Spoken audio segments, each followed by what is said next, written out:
The lecture hall buzzed with the usual morning chatter as students from 47 different worlds settled into their seats. Maya Chen kept her head down, pretending to review notes on her datapad while actually just staring at a blank screen.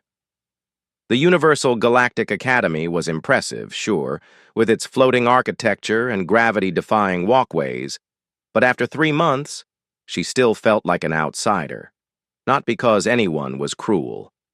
The Velkari students with their crystalline skin were polite. The Thorians, massive and covered in protective plates, always held doors open with their 4 arms. Even the Zephyrites, who communicated through color shifts in their translucent bodies, had tried to include her in study groups, but Maya knew the truth that hung unspoken in every interaction.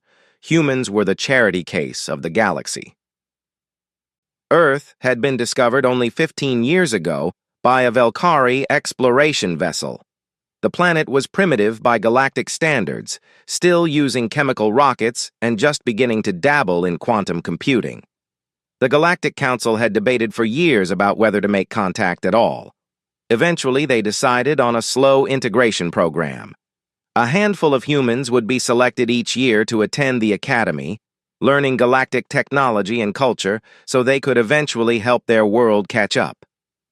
It would take centuries, maybe millennia, but the council was patient. Maya was one of the lucky ones, or so everyone kept telling her. Top marks in astrophysics, fluent in 3 Earth languages, and young enough to adapt. At 19, she had been pulled from MIT and dropped into a school where her classmates casually discussed manipulating space-time, and her professors had forgotten more about physics than humanity had ever discovered.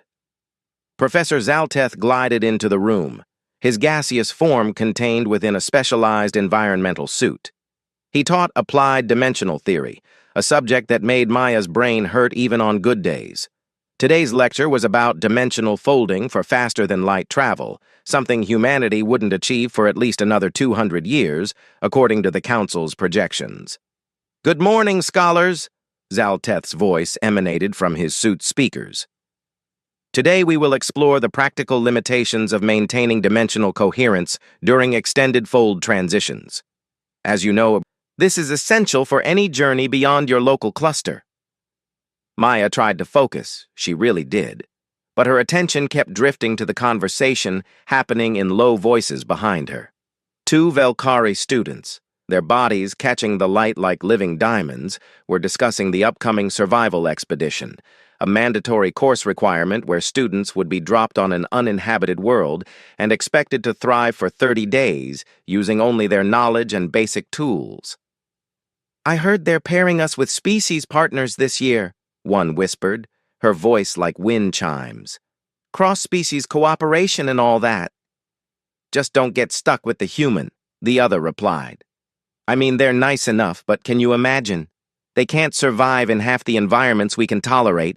They need constant temperature regulation, specific atmospheric composition, and they're so fragile. One of them broke their leg last month just from falling down a standard staircase." "I know. It's sad, really. They try so hard, but they're just not built for this." Maya's jaw tightened. She kept her eyes on her datapad, but her hands had curled into fists beneath the desk. This wasn't the first time she'd overheard such conversations. It wouldn't be the last. The worst part was, they weren't wrong. Humans were fragile compared to most galactic species. They did have narrow survival parameters. They were slow to heal, easy to injure, and their technology was laughably primitive. But there were things about humanity that the galaxy didn't know. Things Maya had never mentioned because, well, what was the point? Who would believe her anyway? And more importantly, if the wrong people found out, it might change everything about Earth's integration into galactic society. It might make humanity a threat instead of a charity project. The lecture ended, and students began filing out. Maya gathered her things slowly, waiting for the crowd to thin. She had a free period before her next class, Introduction to Psionic Theory, another subject where she would sit quietly and try not to feel completely inadequate while her classmates discussed mental abilities humans didn't possess. "Maya, wait up!" She turned to see Crix, a Thorian student who had been consistently kind to her since orientation. His massive frame had to turn sideways to navigate between the desks, his obsidian-like armor plates clicking softly with each movement. "Hey, Crix," Maya managed a smile. Crix was nice. One of the few students who seemed to genuinely enjoy her company rather than treating her like a fragile mascot. "Are you ready for the survival expedition announcement this afternoon?" Crix's four arms gestured excitedly. "I hope we get paired together. I've been reading about Earth survival techniques. Did you know your people used to hunt prey by running them to exhaustion? That's fascinating. Most species either ambush or overpower their prey." "Persistence hunting," Maya nodded. "Yeah, humans are actually pretty good at long-distance running. Our cooling system is more efficient than most predators on our world." "See, that's what I mean. Humans have these interesting adaptations. I was telling Talara about it, and she mentioned that human psychology is unusual too." "Something about pattern recognition and creative problem-solving?" Maya felt a familiar discomfort rise in her chest. Crix meant well, but even his enthusiasm felt like it came from studying an interesting primitive culture rather than engaging with an equal. Still, she appreciated the effort. "Something like that," she said noncommittally. They walked together toward the central plaza, where students gathered between classes. The academy was built on a planetoid that had been entirely transformed into an educational facility. The artificial gravity, maintained atmosphere, and diverse environmental zones allowed species from across the galaxy to study together. It was an architectural marvel, a symbol of galactic unity and cooperation. Maya bought what passed for coffee from a vendor. Though the Zephyrite who ran the stand always looked confused by humanity's need to consume stimulants to maintain alertness. Most species either needed no sleep or had much more efficient rest cycles. Humans, with their required 8 hours of unconsciousness every day, were seen as rather high maintenance. She found a bench overlooking one of the lower levels and sat down to nurse her drink. Students flowed past in a rainbow of forms and colors, beings that flew, crawled, slithered, and walked on anywhere from 2 to 8 legs. Some breathed oxygen, others methane or chlorine gas. Some were carbon-based, others silicon. And there, among all this diversity, was Maya Chen from Earth, representing a species that had just barely figured out how to leave their own planet when the galaxy came knocking. Her datapad chimed. A message from her advisor requesting a meeting before the survival expedition announcement. Probably wanted to check if she was prepared, make sure she understood the risks. There had been discussions about whether humans should even participate in the expedition, given their physical limitations. Maya had fought hard to be included, arguing that being sheltered wouldn't help her learn. But she knew the faculty worried. If something happened to one of the human students, it could complicate Earth's integration program. The weight of representation pressed down on her shoulders. Every action she took, every word she spoke, would be judged not just as Maya, but as a representative of humanity. It was exhausting. Her mind drifted to home, to Earth, and the life she'd left behind. Her parents had been so proud when she was selected. Her little brother had made her promise to bring back pictures of aliens. Her best friend had cried at the airport, making Maya promise to come back and tell her everything. But how could she explain what it felt like to be here? To be constantly reminded that your entire species was considered developmentally delayed by galactic standards? "Mind if I join you?" Maya looked up to see a Velkari student she'd seen around but never spoken to. Her crystalline body refracted the light into rainbow patterns, and her 3-fingered hands held a data pad covered in complex mathematical equations. "Sure," Maya said, scooting over to make room, even though the bench was more than large enough. "I'm Shiara," the Velkari introduced herself. "You're Maya, right? The human in Professor Zalteth's dimensional theory class?" "That's me." Shiara settled onto the bench with fluid grace. "I wanted to apologize. I overheard what Nexa and Tirol said before class. About the survival expedition, that was inappropriate." Maya blinked in surprise. "Oh, You don't need to apologize for them. Perhaps not, but I wanted you to know that not everyone thinks that way. Shiara's body pulsed with what Maya had learned was the Velkari equivalent of a smile. I've been studying Earth history and culture as an elective. Your species is remarkable. Remarkable at being behind? Maya couldn't keep the bitterness from her voice. Remarkable at achieving what you have with the resources available to you, Shiara corrected gently. Do you know what most impressed me? Your music, the complexity, the emotional depth, the sheer variety of forms it takes. Most species have music, but human music is different. It's like you pour your souls into sound. Maya felt her throat tighten unexpectedly. She hadn't listened to music from home in weeks, hadn't realized how much she missed it. Thanks. That means a lot. I also read about the wars, Shiara continued, her tone becoming more serious. The conflicts, the destruction, the repeated cycles of violence. It's horrifying, but also educational. Educational? Maya tensed. Most species have conflicts, but humans seem to approach warfare with a particular intensity and innovation. The weapons, the tactics, the willingness to sacrifice. It's disturbing, but also demonstrates a certain determination. Shiara tilted her head, light scattering through her crystalline structure. Has anyone at the Academy ever asked you about human conflict? Not really. I think they prefer to pretend it doesn't exist. Makes us seem less primitive if they ignore the fact that we're still fighting each other. But that's not primitive, Shiara said thoughtfully. It's just where your species is in its development. The Velkari had terrible wars too, thousands of years ago. We nearly destroyed ourselves before we achieved unity. Most species go through similar phases. Maya looked at Shiara with new appreciation. This was the first time anyone had drawn parallels between human development and their own species' history, rather than just focusing on the current gap. Can I ask you something? Shiara's voice dropped lower. And please don't be offended, I'm genuinely curious. Are humans aware of how unusual your psychology is?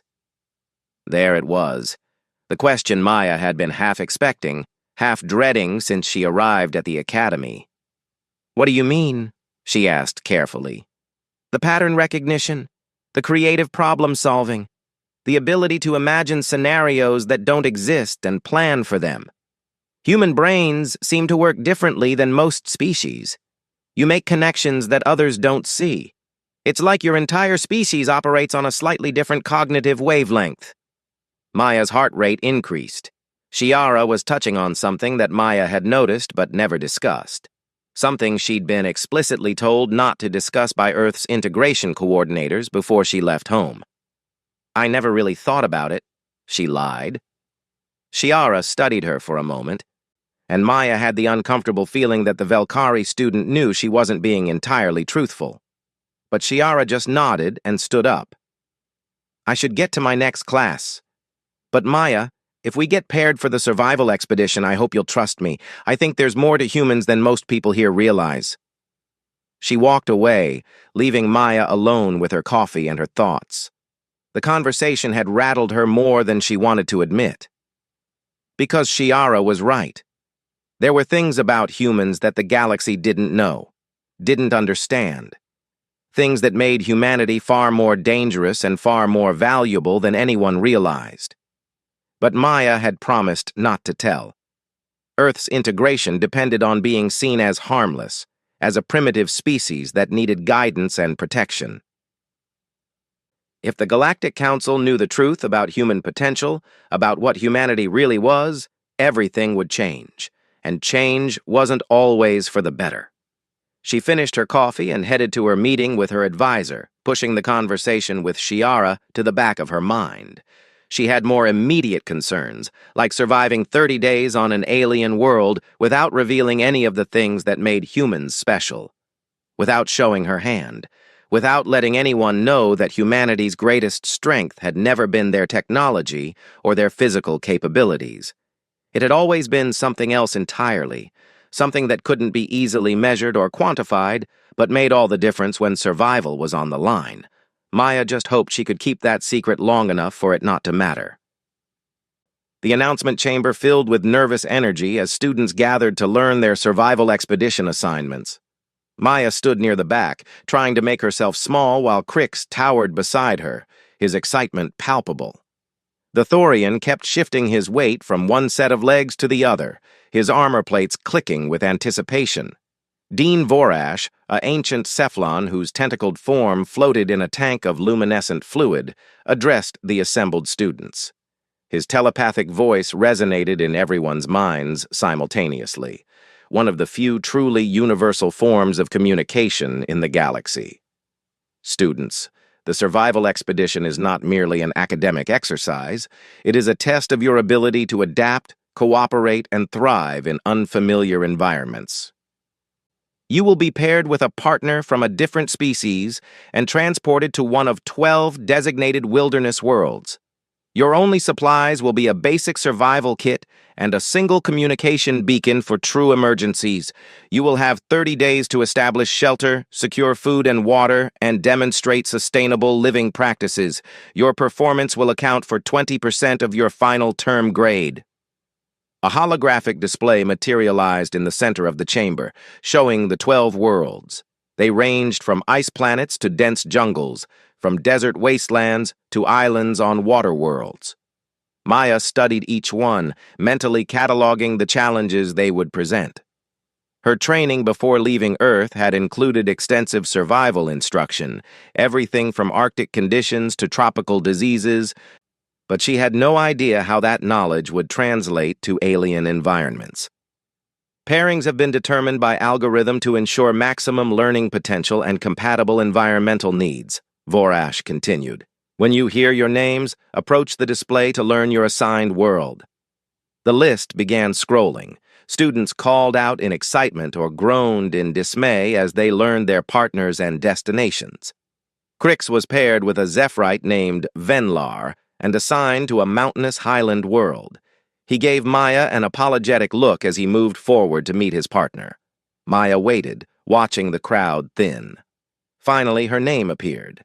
Maya Chen, human, paired with Shiara Velinor Velkari, assigned to Designation 7, Temperate Forest World, Class M atmosphere, abundant water sources, diverse flora and fauna. Her stomach flipped. Shiara, the student who had asked those uncomfortably perceptive questions. Maya looked around and spotted the Velkari making her way through the crowd, her crystalline body catching and reflecting every light source. Looks like fate has a sense of humor, Shiara said as she reached Maya. Her body pulsed with warm colors that Maya interpreted as pleasure. I'm genuinely happy about this pairing. I think we'll work well together. Yeah, Maya managed. Me too. They moved to a smaller briefing room where they received their survival kit, a thermal blanket, a water purification device, a multi-tool, fire-starting equipment, a medical scanner with basic supplies, and the emergency beacon. Everything fit into a pack that would have been impossibly small by Earth standards, but was apparently standard galactic technology. The briefing officer, a efficient Andromedan with 6 arms and an exoskeleton, walked them through the details. Designation 7 has a 26-hour day-night cycle, slightly higher oxygen content than Earth standard but within Velkari tolerances as well. Gravity is 0.9 standard. Temperature range will be 15 to 25 degrees Celsius during your expedition period. The ecosystem includes predators, but none large enough to threaten a prepared team. Primary dangers are environmental, weather changes, water contamination, and nutritional deficiency if you fail to properly identify edible resources. When do we leave? Shiara asked. Transport departs at 0600 tomorrow. You'll have today to research, plan, and prepare mentally. Use it wisely. Questions? Maya had dozens of questions, but they were all about things she couldn't ask. How much could she rely on human instincts? How much should she hide?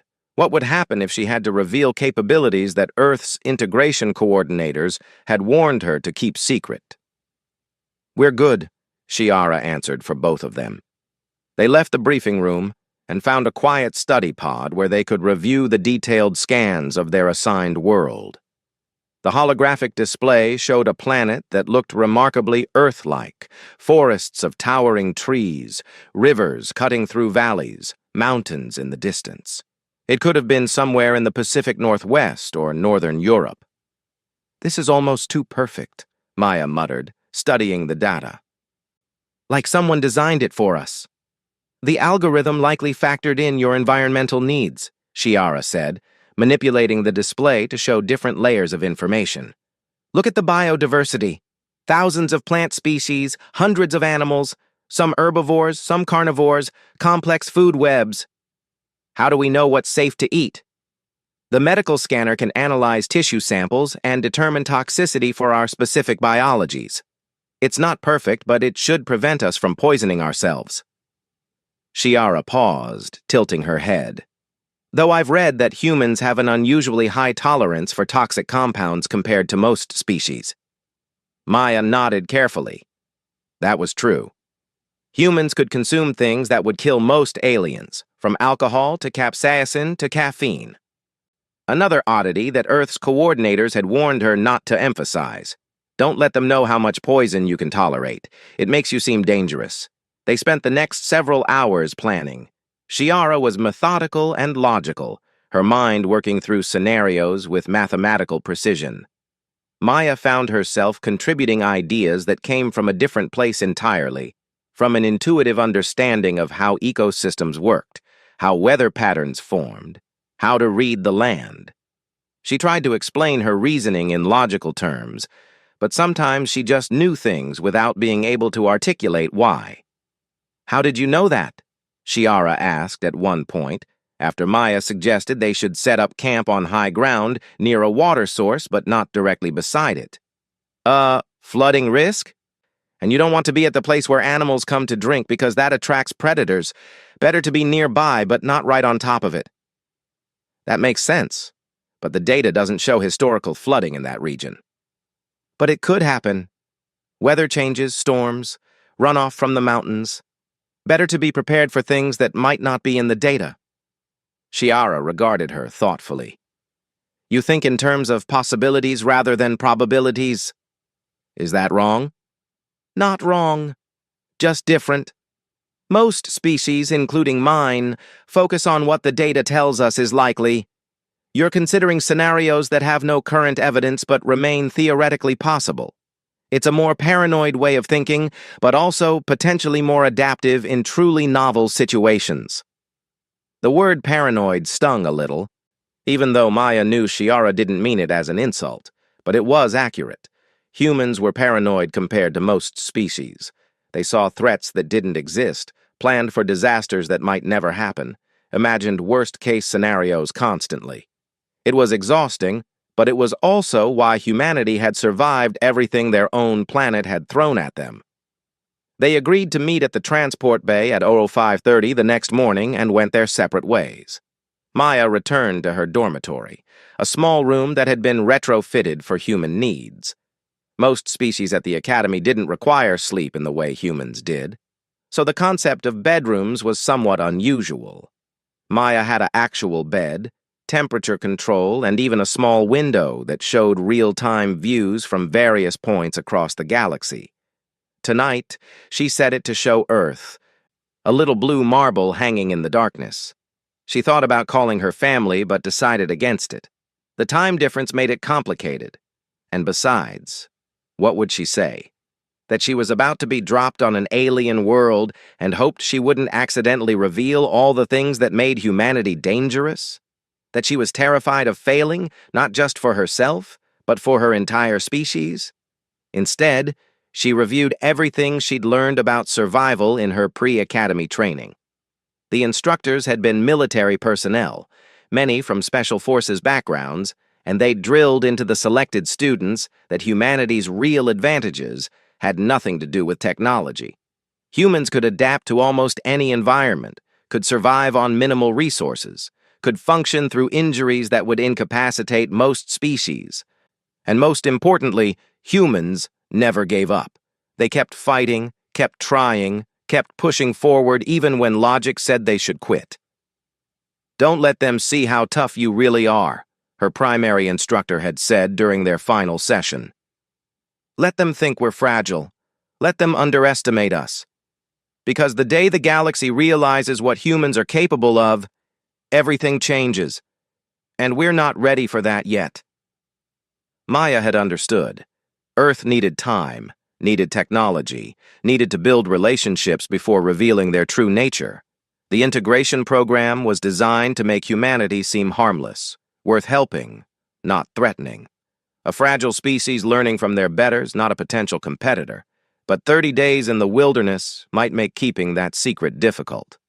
She finally slept, fitfully, dreaming of forests that were and weren't Earth, of running from threats she couldn't see, of Shiara's crystalline eyes watching her make decisions that revealed too much. The transport bay buzzed with activity when Maya arrived the next morning. Students loading onto shuttles, families and friends seeing them off, faculty members providing last-minute advice. She spotted Shiara waiting by their assigned shuttle, her body dim in the early morning light. "Ready?" the Velkari asked. "As I'll ever be." The shuttle ride took 3 hours, passing through several fold points to reach their destination. Maya watched through the viewport as they dropped out of fold space above the planet. From orbit, it looked peaceful, almost inviting. Green continents, blue oceans, white clouds swirling in familiar patterns. She felt a pang of homesickness so intense it nearly took her breath away. The landing site was a clearing in the forest, about 2 kilometers from a river that showed up clearly on their scanners. The shuttle touched down with barely a whisper, and the pilot, an Andromedan who looked bored with the whole affair, opened the hatch. "You have 30 days starting now. The beacon works on subspace frequencies and will reach the Academy within 6 hours of activation, but remember that using it constitutes failure of the expedition. Environmental conditions are currently optimal. Good luck." Maya and Shiara grabbed their packs and stepped out onto alien soil. The shuttle lifted off immediately, disappearing into the sky with a soft whine, leaving them alone in a forest that looked hauntingly like Earth, but definitely wasn't.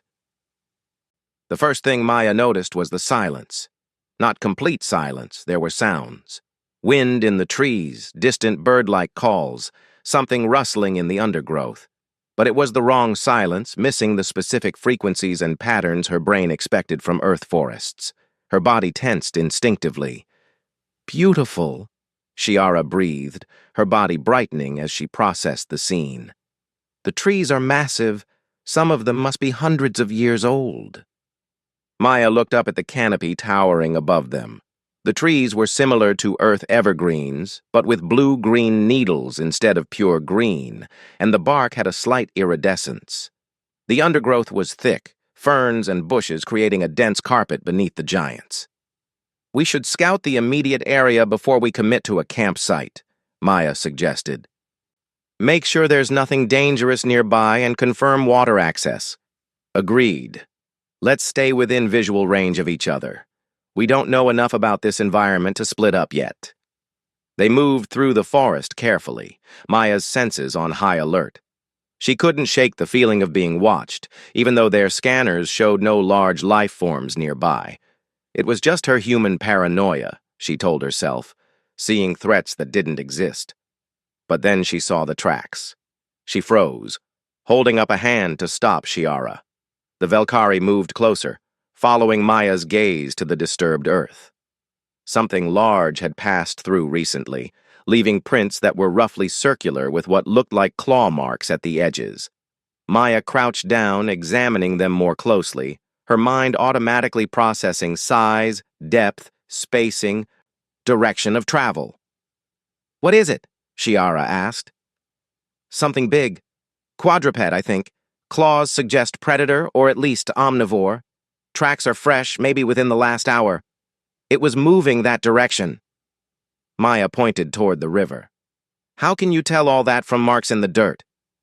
Maya realized she'd done it again, revealed skills that seemed almost magical, but were really just the result of millions of years of human evolution as pursuit predators. Tracking wasn't technology. It was instinct, pattern recognition, the same ability that let humans see faces in clouds and constellations in stars. Basic tracking, she said, trying to sound casual. We used to hunt by following prey. You learn to read signs. Shiara knelt beside the tracks, her three-fingered hand hovering over the impressions without touching them. Fascinating. The Velkari never developed such skills. We were primarily gatherers, not hunters. Our food sources didn't require tracking. They continued their scout, staying alert. Maya found more signs. Broken branches at a height that suggested something tall had pushed through. Scat that her experience hiking on Earth told her was from a herbivore of some kind. Scratch marks on trees that could have been territorial marking or just an animal scratching an itch. The river was clear and cold when they reached it, running over smooth stones that gleamed in the sunlight filtering through the canopy. Maya tested the water with her fingers, noting the temperature and current speed. Shiara used the scanner to analyze a sample. Minerally balanced, no obvious toxins, some microbial life but nothing that should survive our digestive processes. It's drinkable after purification, though you could probably drink it raw and be fine. Let's not test that theory on day one, Maya said, though she suspected Shiara was right. Humans had robust digestive systems and immune responses. She'd probably be fine. But again, that wasn't something to advertise. They found a suitable campsite on elevated ground about 50 meters from the river, with clear sight lines and trees positioned to provide shelter from wind and weather. Maya immediately began gathering materials for a shelter, while Shiara worked on setting up their purification system and organizing their supplies. You're moving very efficiently, Shiara observed as Maya returned with an armful of branches. Almost like you've done this before. Camping was popular on Earth, Maya said, which was true. Lots of humans like to spend time in wilderness areas for recreation. Recreation? You voluntarily put yourselves in survival situations for fun? Maya laughed despite her tension. When you put it that way, it does sound weird. But yeah, we like to challenge ourselves, test our skills. It's relaxing, in a way. Relaxing.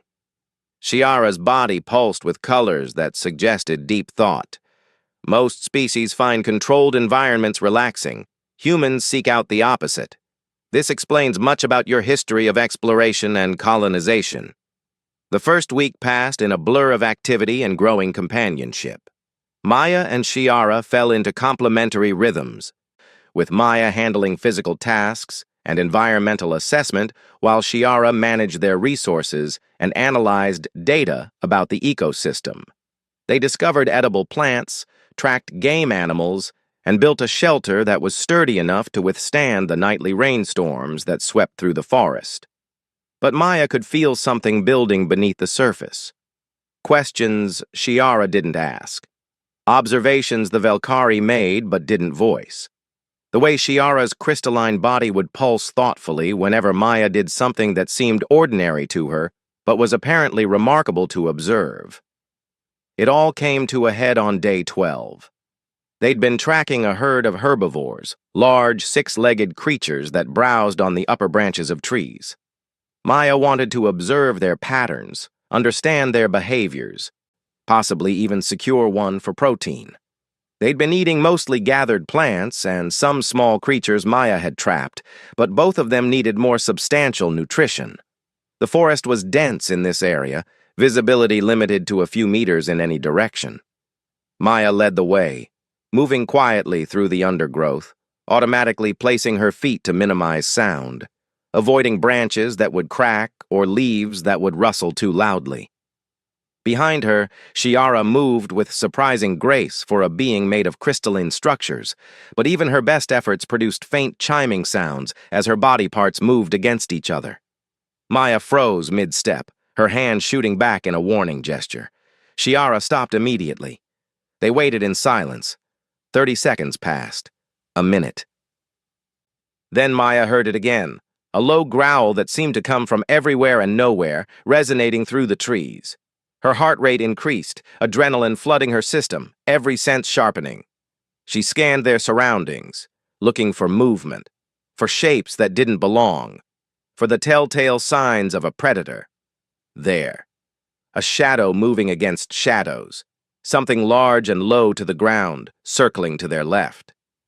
Maya's mind raced through calculations she didn't consciously make: distance, speed, approach angle, threat level. Her hand moved to the multi-tool at her belt, a pathetically inadequate weapon but better than nothing. The creature stepped into view, and Maya's breath caught. It was massive, easily 3 meters long, with 4 powerful legs and a mouth full of teeth designed for tearing. Its skin was covered in overlapping scales that shimmered with camouflage properties, helping it blend with the forest floor. 6 eyes arranged in a semicircle gave it near-complete vision, and it was clearly deciding whether they were prey or threat. "Don't move," Maya whispered, barely audible. "Don't run. We need to make ourselves look bigger, more difficult." "Maya, the scanner shows its bite force could crack my crystalline structure. If it attacks, it won't if we do this right. Trust me." Maya stood slowly, rising to her full height and spreading her arms wide. She kept her eyes on the predator, but not in direct challenge, showing awareness but not aggression. Her body language screamed confidence she didn't entirely feel.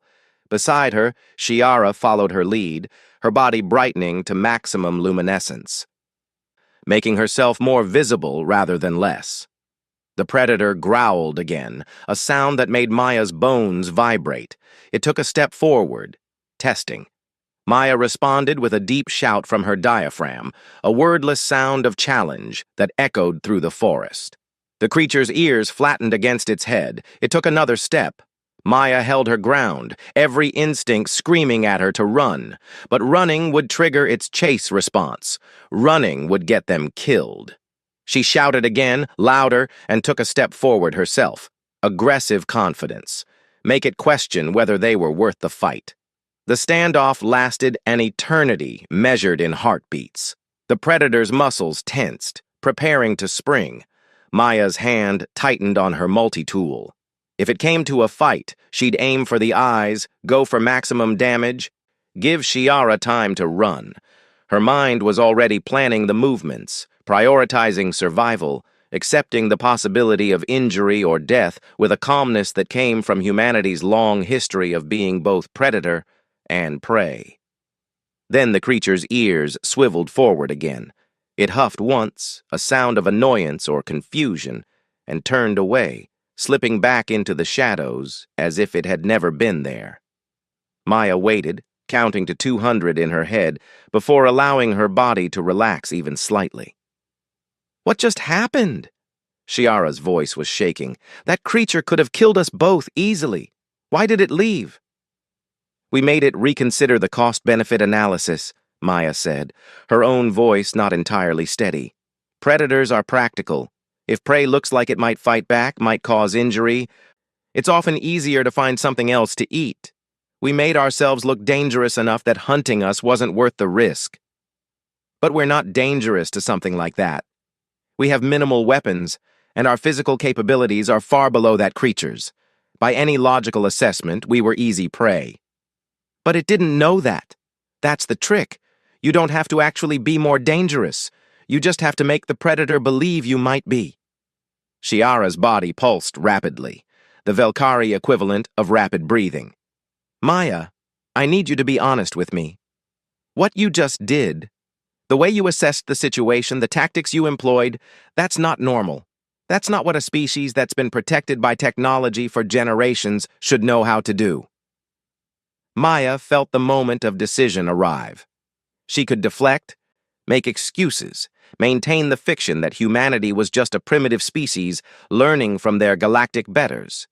Or she could trust Shiara with the truth that Earth's integration coordinators had made her promise to keep secret.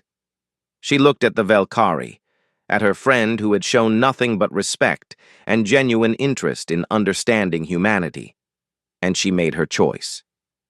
"Let's get back to camp," Maya said quietly, "and I'll tell you about humans, the real story, not the one the integration program wants the galaxy to believe. They walked back in silence, both processing what had just happened. When they reached their shelter, Maya started a fire with practiced ease, using the time to organize her thoughts. Shiara waited patiently, her body dim with concentration. Finally, Maya spoke. "Earth is a death world." Shiara's body flashed with surprise. "I don't understand. Your planet is classified as Class M, suitable for life." "Suitable for life, yes, but not kind to life. Do you know how many extinction events Earth has been through? How many times life has been nearly wiped out and had to start over? Asteroid impacts, volcanic eruptions, ice ages, atmospheric changes. Life on Earth has survived everything the universe could throw at it, and every time it came back stronger, more adaptable, more determined to survive." Maya poked at the fire, watching sparks drift upward. Humans evolved on a planet that was actively trying to kill them. Predators, diseases, hostile climate, natural disasters, toxic plants, dangerous animals. We had to become adaptable or die. And the crazy thing is, we weren't even the strongest or fastest or toughest species on our world. We were prey for most of our evolution. But you survived. We didn't just survive. We thrived. You want to know how? We learned to think differently. We learned to imagine dangers that didn't exist yet and prepare for them. We learned to use tools, cooperate, communicate, adapt. We learned to be paranoid and creative and relentless. And eventually, we learned to hunt the things that used to hunt us. Shiara moved closer to the fire, her body catching and reflecting the flames. The persistence hunting you mentioned. That's part of it. Humans can run for hours, days if necessary. We might not be fast, but we're enduring. We can track prey until it collapses from exhaustion. We can survive injuries that would kill most creatures. We can go days without food, weeks without water in extreme cases. We can adapt to almost any environment from Arctic tundra to tropical jungles to high-altitude mountains. But why hide this?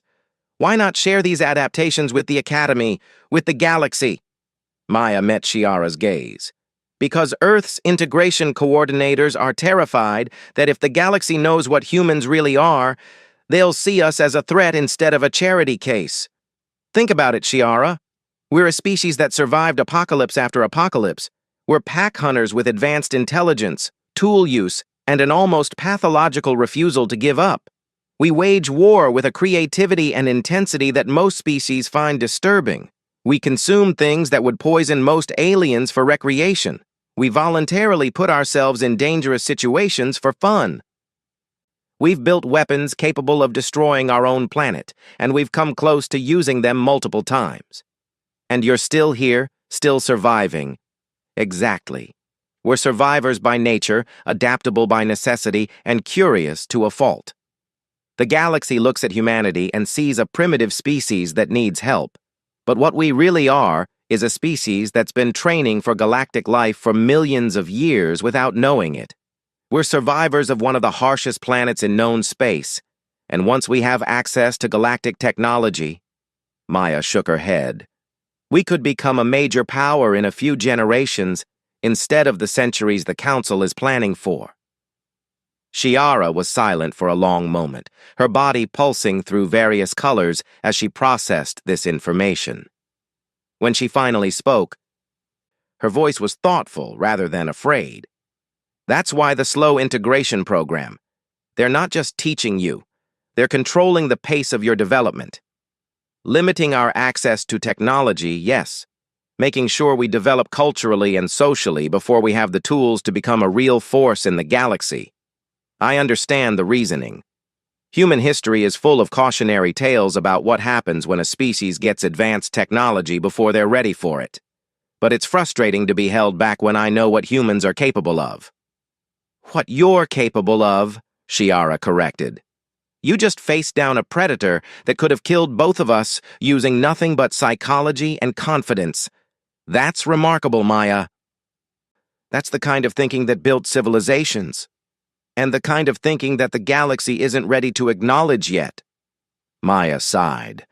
So I keep my mouth shut, play the role of the primitive human learning from advanced aliens, and hope that by the time Earth is ready to reveal itself, the galaxy will have learned to see us as friends rather than threats. But you just told me. I trust you, Maya said simply, and I'm tired of pretending to be less than I am. These past 12 days working with you, I've been constantly holding back, not showing you how good humans are at tracking, at reading environments, at surviving. It's exhausting. Shiara moved to sit beside Maya, her crystalline structure warm from absorbing the fire's heat. Thank you for trusting me with this, and for what it's worth. I don't see humans as a threat. I see you as exactly what the galaxy needs. What do you mean?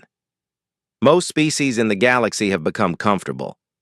We've had technology for so long that we've forgotten what it means to truly struggle for survival. We solve problems with existing solutions rather than creating new ones. We're risk-averse and conservative. But humanity? Shiara's body brightened with enthusiasm. You're innovative, adaptive, creative. You see possibilities where others see obstacles. You don't give up. Those aren't threats, Maya, those are gifts. Try telling that to the council. Maybe I will. Maya looked at her sharply. Shiara, you can't. If this gets out, if the wrong people learn about human capabilities before Earth is ready, it could destroy everything we've been working toward. I'm not going to announce it to the galaxy, Shiara assured her. But there are other humans at the academy, right? Other students who are probably holding back just like you are? 37 of us across all years. What if they knew they had an ally?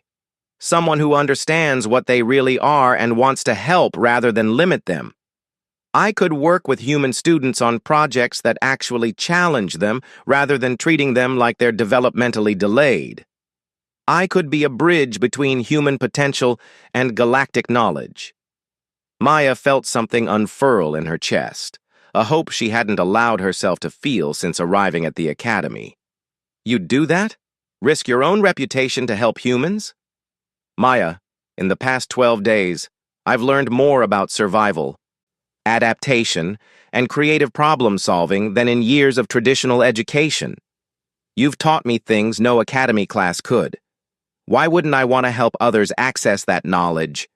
Besides, Shiara's body pulsed with warm colors. I think we're friends now, and friends help each other. The remaining 18 days of the expedition passed quickly. Maya stopped holding back as much, showing Shiara the full range of human capabilities. They built more sophisticated shelters, developed hunting strategies that combined Velkari analytical skills with human intuition, and created a sustainable micro-ecosystem around their camp. Shiara documented everything, not in an exploitative way, but as a genuine collaboration between two species learning from each other. They successfully hunted one of the large herbivores using a combination of Shiara's ability to calculate the herd's movement patterns and Maya's tracking skills. They survived a major storm that destroyed their first shelter by quickly adapting and rebuilding. They even encountered the predator again, but this time they were prepared, and the creature avoided them entirely, having learned its lesson. On their final night, sitting by the fire they'd maintained for nearly a month, Shiara asked the question Maya had been expecting. What do you think will happen when humanity is finally ready to reveal itself to the galaxy? Maya considered this carefully. I think it depends on how we approach it. If we burst onto the scene demanding recognition and resources, we'll be seen as aggressive and threatening. But if we position ourselves as partners, as a species that brings unique perspectives and capabilities to the galactic community, then maybe we can find our place without conflict. And what role will you play in that future? Me? I'm just one person, one student trying to survive a survival expedition without revealing too many secrets. Maya smiled, though I guess I failed at that last part.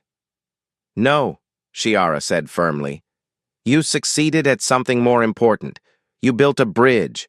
You showed one member of another species what humanity really is, and instead of fear, you created understanding. That's how integration should work, not through hiding who you are, but through finding people who can appreciate your true nature. You make it sound noble. I'm just tired of pretending. Sometimes those are the same thing. The transport shuttle arrived at dawn on the 30th day to find them well-fed, healthy, and with detailed documentation of their sustainable living practices. The Andromedan pilot seemed surprised, even disappointed, that they hadn't needed rescue. Successful expedition, the pilot noted, reviewing their logs. Excellent cooperation between species. Innovative solutions to resource challenges. This will be well regarded in your assessments. As they lifted off, Maya watched the forest shrink below them. A month ago, she'd been terrified of revealing too much. Now she felt lighter, like a weight she'd been carrying had been shared rather than eliminated. Back at the academy, word spread quickly about their successful expedition. Other students wanted to know how they'd managed such an efficient camp, how they'd handled the predator encounter, what strategies they'd used. Maya deflected most questions, but she noticed other human students watching her with new interest. They'd heard something in her story, recognized something she wasn't saying outright. Over the following weeks, Shiara began organizing informal study groups that included human students. She framed them as cross-cultural learning opportunities, but Maya understood what they really were. Safe spaces for humans to be themselves, to not have to hide their capabilities, to learn from aliens who saw them as equals rather than primitives. More importantly, other non-human students began joining these groups, attracted by the innovative thinking and creative problem-solving that emerged when humans were allowed to contribute fully. The groups became popular, known for tackling problems from unexpected angles and finding solutions that traditional methods missed. Maya still kept Earth's secrets in official capacities. She still played the role of primitive human in most classes. But she had a growing network of allies who understood what humanity really was, and she was slowly building the bridge that would eventually connect Earth's true potential with the galactic community's acceptance. It started with Shiara. It started with 30 days in a forest on an alien world. It started with Maya deciding to trust someone with the truth about humanity. And it would end with the galaxy recognizing that humanity wasn't a species that needed to be managed or limited or carefully integrated over centuries.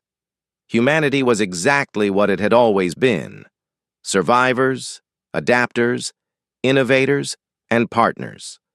The only question was whether the galaxy would embrace that truth or fear it. 3 months after the expedition, Dean Vorash called Maya to his office. She went with trepidation, wondering if someone had reported the study groups, if her revelations to Shiara had somehow reached the wrong ears. The Cephalon floated in his tank, his tentacles moving in patterns that Maya had learned to read as contemplative. "Miss Chen, I've been reviewing your performance since the survival expedition. Your grades have improved significantly, not just in survival-related courses, but across all subjects." "I've been working hard, sir." "Indeed. But more interesting to me are the reports from various faculty members about study groups you're involved with. Groups that are producing exceptional results in creative problem-solving and cross-species cooperation." Maya's heart sank. This was it. They were shutting it down. But Vorash continued in an unexpected direction. The Academy was founded on the principle that diversity of thought and experience makes us all stronger. These study groups embody that principle better than many of our formal programs. I wanted to commend you and the other students involved for finding ways to learn from each other that transcend traditional boundaries. Sir, I'm aware that the integration program places constraints on human students. I'm also aware that those constraints, while well-intentioned, may be limiting rather than protective. The galaxy is changing, Miss Chen, perhaps faster than the Council anticipated. Species that were once primitive are reaching for the stars at unprecedented rates. The question is not whether humanity will become a major force in the galaxy, but how and when. Maya chose her words carefully. "I appreciate your confidence in my species, sir." "It's not confidence, it's observation. I've been watching you and your fellow human students. I've seen how you approach problems, how you persist where others would quit, how you adapt when conditions change. These aren't the behaviors of a species that will take centuries to integrate. These are the behaviors of a species that will find a way forward regardless of what obstacles are placed in their path. Vor Ash's tentacles moved closer to the glass of his tank, and Maya had the sense that he was studying her intently. I cannot change the integration program's policies, but I can ensure that within this academy, human students have opportunities to demonstrate their true capabilities. Continue your study groups. Continue building bridges, and when the time comes, when humanity is ready to show the galaxy what you really are, I hope that you'll remember that not all of us saw you as a threat. Some of us saw you as exactly what you are. The future. Maya left the dean's office in a daze. She found Shiara in their usual study spot, surrounded by data pads and looking frustrated with some calculation. "You won't believe what just happened," Maya said, dropping onto the bench beside her friend. As she recounted the conversation, Shiara's body brightened with excitement. "Don't you see what this means?